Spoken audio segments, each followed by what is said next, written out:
തൊടുപുഴ മുതലിയാർ മഠം ശ്രീ മഹാദേവ ക്ഷേത്രത്തിൽ വിഷ്ണു പൂജ നടന്നു. ക്ഷേത്രം മേൽശാന്തി ഹരിഗോവിന്ദൻ നമ്പൂതിരിയുടെ നേതൃത്വത്തിലായിരുന്നു തിരുവോണം നാളിലെ വിഷ്ണു പൂജ. മഹാവിഷ്ണുവിന്റെ പ്രീതിക്കായി എല്ലാ മാസവും തിരുവോണം നാളിൽ നടത്തുന്ന വിഷ്ണു പൂജയാണ് മുതലിയാർ മഠം ശ്രീ മഹാദേവ ക്ഷേത്രത്തിൽ നടന്നത്. ശ്രീ മഹാദേവൻ, മഹാവിഷ്ണു, രുദ്രൻ എന്നീ 3 പ്രതിഷ്ഠകൾ ഉള്ള കേരളത്തിലെ അപൂർവ ക്ഷേത്രങ്ങളിലൊന്നാണ് മുതലിയാർ മഠം അമ്പലം. ക്ഷേത്രം മേൽശാന്തി ഹരിഗോവിന്ദൻ നമ്പൂതിരിയുടെ നേതൃത്വത്തിലായിരുന്നു തിരുവോണം നാളിലെ പതിവ് വിഷ്ണു പൂജ.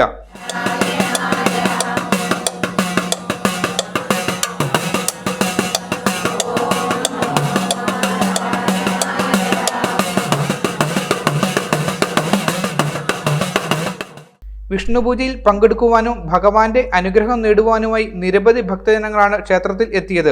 അടുത്ത വിഷ്ണുപൂജ ചിങ്ങമാസത്തിലെ തിരുവോണം നാളിൽ നടക്കുമെന്ന് ക്ഷേത്രം മാനേജർ KP ചന്ദ്രശേഖരൻ അറിയിച്ചു. വിഷ്ണുവിനെ നമ്മൾ ഭജിക്കുമ്പോൾ സമാധാനമാണ് എന്ന് നമുക്ക് ലഭിക്കുക.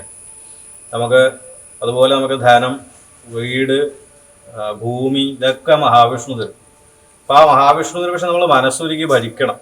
അതിനെ നമ്മൾ ആ രീതിയിൽ കണ്ടാൽ മാത്രമേ അത് നമുക്ക് അനുകൂലമായിട്ട് തീരുള്ളൂ.